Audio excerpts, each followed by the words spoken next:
உலகின் புனித பயணங்களில் வருடம்தோறும் சுமார் 40 முதல் 50 மில்லியன் பக்தர்கள் மெக்காவிற்கு அடுத்தபடியாக அதிகம் பயணப்படுகிற இடம் சபரிமலை.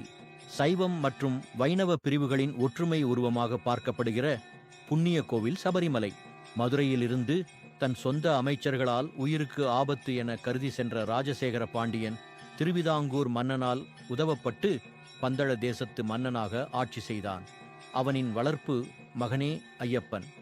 ராஜசேகர பாண்டியன் பம்பை நதிக்கரையில் வேட்டையாட சென்றபோது கண்டெடுத்த கடவுள் அவதாரமே குழந்தை மணிகண்டன்.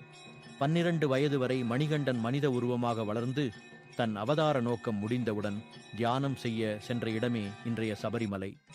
பந்தள வம்சத்தை சார்ந்த நபர்கள் இன்றும் சபரிமலை செல்வதில்லை.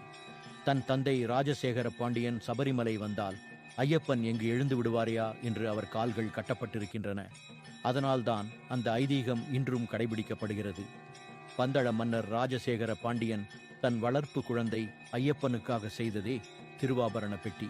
இதில் தங்கத்தில் சிறிய வடிவில் புலி, யானை, வாள், மாலை போன்றவை உள்ளன. ஓலை சுவடிகளை இன்றும் காணலாம்.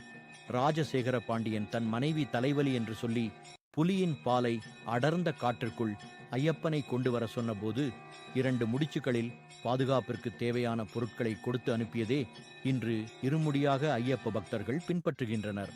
இந்தியாவில் கோவில் வளாகத்தில் அரேபிய முஸ்லிம் வாவர் சுவாமியாக காட்சி அளிப்பது சபரிமலையில் மட்டுமே. வாவர் ஐயப்பனின் நெருங்கிய நண்பர். இந்த சன்னதியின் பூஜை சடங்குகள் முஸ்லிம் அர்ச்சகர்களால் செய்விக்கப்படுகிறது. மத நல்லிணக்கத்திற்கு எடுத்துக்காட்டு. ஹரிவராசனம் விஸ்வமோகனம் என்ற புகழ்பெற்ற ஜே யேசுதாஸ் பாடிய பாடலே நடையடைப்பில் ஐயப்பன் உறங்குவதற்காக இசைக்கப்படுகிறது. இந்த பாடலை எழுதியவர் கம்பங்குடி ஸ்ரீ குலத்துவையர். இவர் பூர்வீகம் திருநெல்வேலி மாவட்டம் கல்லிடைக்குறிச்சி.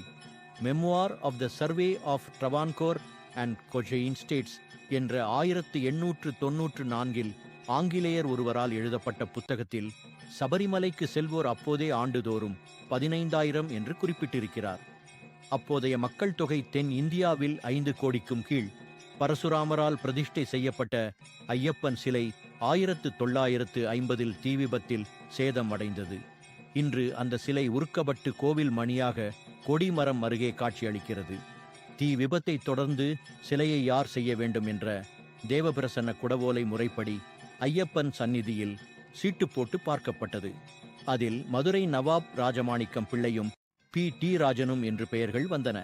அவர்கள் வழங்கிய விக்கிரகத்தைத்தான் இன்றைக்கும் தரிசித்துக் கொண்டிருக்கிறோம்.